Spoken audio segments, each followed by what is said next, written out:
So what is the most insane or funny Charles Salvador story you've got? To be honest with Charlie, I mean, he's had so many over the years. It's got to be... Prison stories has to be when he took the Iraqi terrorists, you know, people who'd hijacked a plane. He took them hostage on the landing.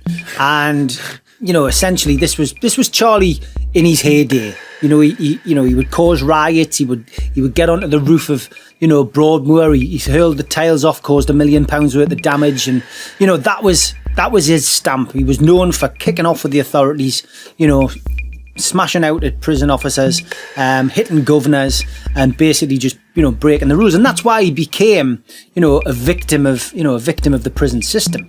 But yeah, he took the terrorists basically hostage, and you know, he got them into his cell, and you know, he would grease himself up. He would be stark naked. He would make a spear, and you know, he'd walking around the land, and you name it. It was as bizarre as he could be. He used to have this huge long beard. He'd wear black glasses because of his eyes couldn't adapt to the light because half the time he spent in the block or behind a cage. But yeah, these hostages, he had them in his cell, and he wasn't beating them up. He wasn't torturing them. He just got them to get a feather and tickle his toes.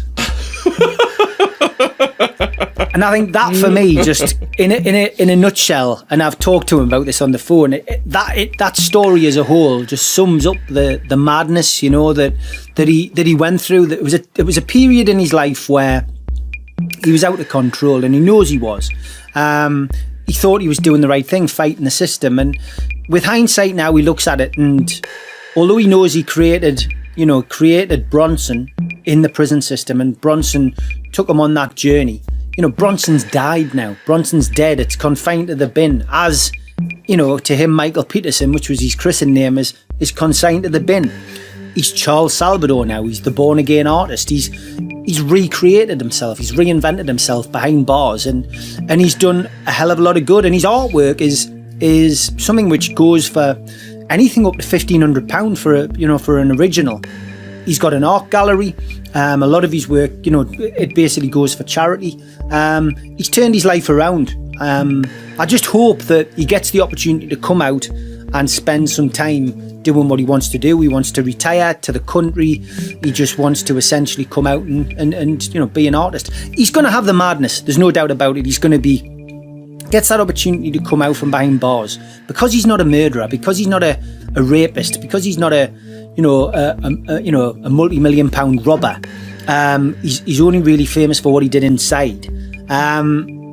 He's not going to have that block that some people have for writing books and stuff. So if he plays his cards right, he could actually be probably one of the most infamous criminals, you know, for coming out and making money. Could start a new generation, really.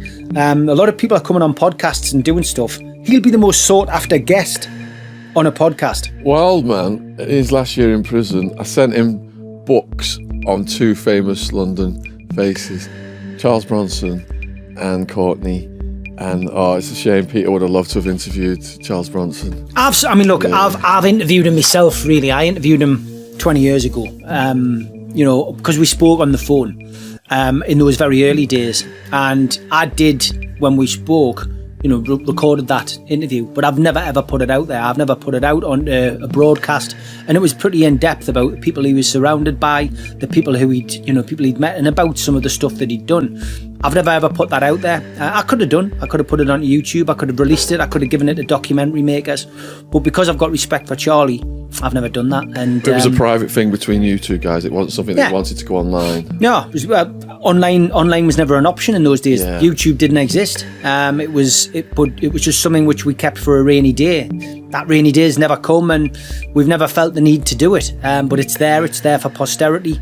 You know, other people might see that urgency to go out and do it. I've seen some people use his audio, I mean, to try and get numbers up on YouTube channels, and I don't necessarily agree with that. It could have got him into trouble.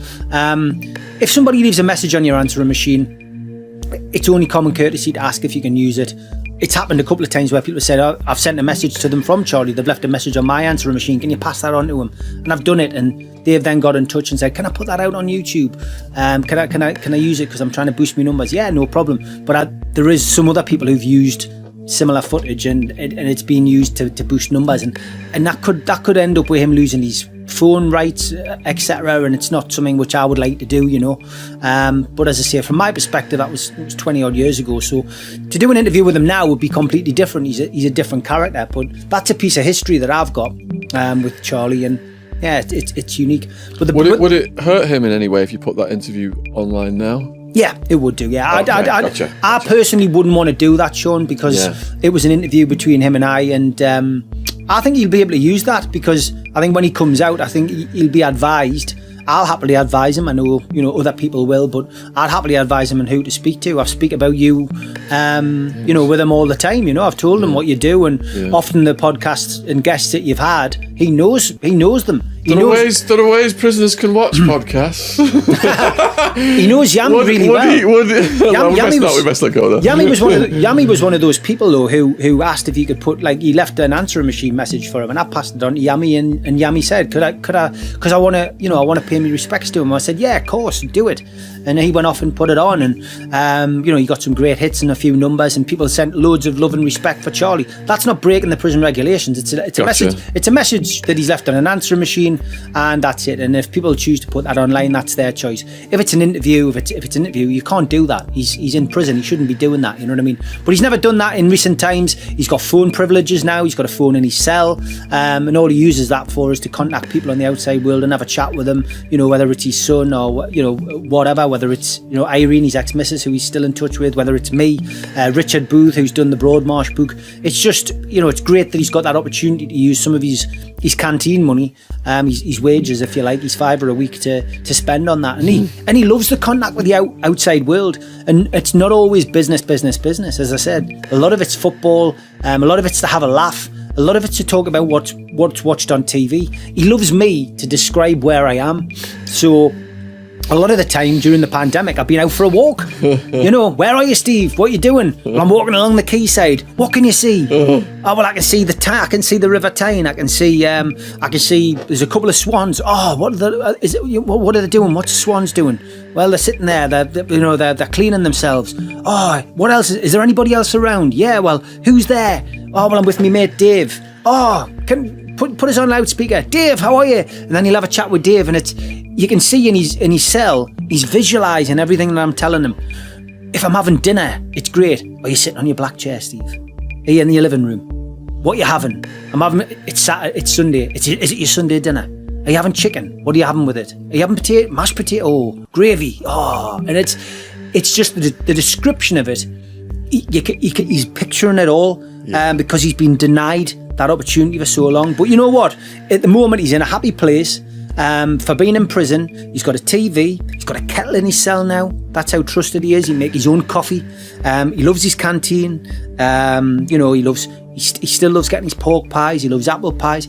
Saturday is cooked breakfast day, so he gets his sausage, he gets his bacon, he gets his boiled egg, he gets his tomato, he gets his daddy sauce, he gets and every day he's got his set meals, but he loves it. That's why when something like halal chicken comes up, there's a bit of animosity, but he then, instead of taking it out with violence on somebody, he'll do it the right way. He'll write to the governor now. He'll put a report into the governor, and he's become a bit of a vexation to the spirit, to the authorities by doing it that way. Yeah. But that's the right way, and that's the only way that he'll get out. And just pray to God that on the 15th of February, which is when he's up online in court, that he gets the ruling in his favour, and they finally give him a date for release. He could get out that day. That's how bizarre it is. He could actually be released that day if he gets the right judge. It's more than likely that he'll get a parole date, and he'll get a date to aim towards, a day where you're going to be released. And if he gets that, wow! I mean, he'd be like a kid in a toy shop. Wow! Insanely real, true stories, hard-hitting podcasts, and we interview experts on everything from aliens to the royal family. Our detailed podcasts feature true stories that take our viewers on long emotional journeys and educate young people about the dangers of gangs, drugs, crime, and prison. We also cover current events and big news stories. In our podcasts, we mostly interview people who have committed or survived crimes to reveal the horror of what those bad choices led to. These podcasts are usually published at 7 p.m. UK on Sundays. We have regular popular live streams with a panel of commentators on the royal family.